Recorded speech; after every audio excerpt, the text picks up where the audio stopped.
बहुत समय पहले की बात है। एक घना जंगल था जहाँ तरह तरह के जानवर रहते थे। वहाँ शेर, हाथी, बंदर, हिरण, खरगोश और कई अन्य जानवर थे। सभी जानवर आपस में मिलजुल कर रहते थे, लेकिन उनके बीच एक अनोखा नियम था। जंगल का राजा शेर था, और उसकी सबसे खास बात ये थी कि वह कभी भी अपनी ताकत का दुरुपयोग नहीं करता था। वह जंगल के हर जानवर के साथ न्यायपूर्वक व्यवहार करता था। शेर का नाम सिंहनाग था। उसका एक खास मित्र था, जो एक छोटा सा खरगोश था। उसका नाम था चीकू। चीकू बहुत समझदार और बुद्धिमान था। शेर और चीकू की दोस्ती पूरे जंगल में मशहूर थी। हालांकि चीकू आकार में छोटा था, लेकिन उसकी चतुराई का लोहा बड़े बड़े जानवर मानते थे। एक दिन की बात है, जंगल में एक नया जानवर आया। वह एक बड़ा, क्रूर भेड़िया था। उसका नाम था भयानक। वह जंगल के दूसरे जानवरों को परेशान करने लगा। वह छोटे जानवरों पर हमला करता, उनकी भोजन की तलाश में उन्हें डराता और उन्हें मारने की धमकी देता था। धीरे धीरे भयानक पूरे जंगल पर अपना अधिकार जमाना चाहता था। भयानक ने जंगल के सभी जानवरों को धमकी दी, अब इस जंगल का राजा मैं हूँ। तुम्हें मेरे लिए भोजन का इंतजाम करना होगा, नहीं तो मैं तुम्हें खा जाऊंगा। जानवरों में भय व्याप्त हो गया। सबने सोचा कि अब क्या होगा। शेर सिंहनाग तो बहुत समय से शिकार नहीं करता था और केवल जरूरत पर ही अपनी ताकत दिखाता था। जब ये बात शेर तक पहुंची, तो उसने सोचा, मैं जंगल का राजा हूँ, और यह मेरा कर्तव्य है कि मैं अपने प्रजाजनों की रक्षा करूं। लेकिन मुझे इस समस्या को शांति से हल करना चाहिए, न कि सिर्फ अपनी ताकत से। उसने चीकू से सलाह ली, क्योंकि उसे पता था कि चीकू की बुद्धिमानी से कोई भी समस्या हल हो सकती है। चीकू ने कुछ देर सोचा और कहा, महाराज, भयानक बहुत क्रूर और चालाक है। अगर आप उस पर सीधा हमला करेंगे, तो इससे कई जानवरों को नुकसान हो सकता है। हमें एक योजना बनानी होगी जिससे हम उसे बिना लड़ाई के हरा सकें। शेर ने सहमति जताई और चीकू से पूछा, तो तुम्हारे पास क्या योजना है?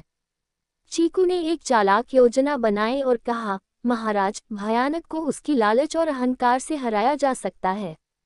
मैं आपसे आग्रह करता हूं कि आप उसे जंगल के राजा के रूप में मान्यता देने का दिखावा करें और उसे चुनौती दें कि वह अपनी ताकत से यह साबित करे कि वह वास्तव में राजा है। शेर को ये योजना पसंद आई, और उन्होंने तय किया कि वे इस योजना पर अमल करेंगे। अगले दिन शेर ने भयानक को जंगल के बीचों बीच बुलाया और कहा, भयानक, तुम कहते हो कि तुम इस जंगल के राजा हो, लेकिन इस जंगल का असली राजा वह है जो अपनी ताकत और बुद्धिमानी से सबको मात दे सके। अगर तुम सच में राजा बनना चाहते हो, तो तुम्हें एक चुनौती स्वीकार करनी होगी। भयानक ने अहंकार से हंसते हुए कहा, चुनौती? मुझे कोई भी चुनौती दे सकता है, मैं सबको हरा दूंगा। बताओ, क्या करना होगा? चीकू ने आगे आकर कहा, तुम्हें एक विशाल कुएं के पास जाना होगा, जहां तुम्हें अपने से भी अधिक ताकतवर और डरावना जानवर मिलेगा।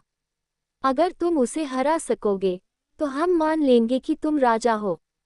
भयानक को अपनी ताकत पर बहुत घमंड था, और वह तुरंत चुनौती स्वीकार कर गया। चीकू उसे जंगल के एक पुराने, गहरे कुएं के पास ले गया।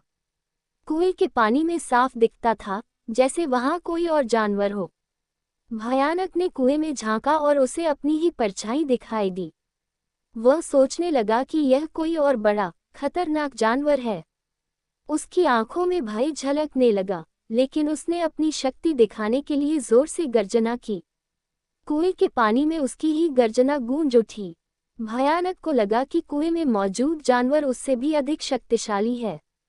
भयानक ने कुएं के भीतर छलांग लगाने की ठानी, ताकि वह उस जानवर को हरा सके। जैसे ही वह कुएं में कूदा, उसकी परछाई गायब हो गई, और वह सीधे गहरे पानी में डूबने लगा। वहां से बाहर निकलना असंभव था, और धीरे धीरे उसकी सारी ताकत खत्म हो गई। जंगल के सभी जानवरों ने जब ये देखा, तो वे बहुत खुश हुए। उन्होंने चीकू की बुद्धिमानी की तारीफ की और शेर सिंहनाग का धन्यवाद किया, जिसने बिना किसी हिंसा के जंगल में शांति बहाल की। शेर ने सभी जानवरों को ये संदेश दिया कि ताकत केवल शारीरिक शक्ति में नहीं होती, बल्कि असली ताकत बुद्धि और धैर्य में होती है। इस तरह जंगल के सभी जानवर फिर से शांति से रहने लगे। शेर और चीकू की दोस्ती और भी गहरी हो गई। उन्होंने सबको ये सिखाया कि चाहे समस्या कितनी भी बड़ी हो, अगर बुद्धि से काम लिया जाए तो हर समस्या का समाधान निकल सकता है। इस कहानी से हमें ये शिक्षा मिलती है कि हमेशा अपनी बुद्धि और धैर्य से काम लेना चाहिए।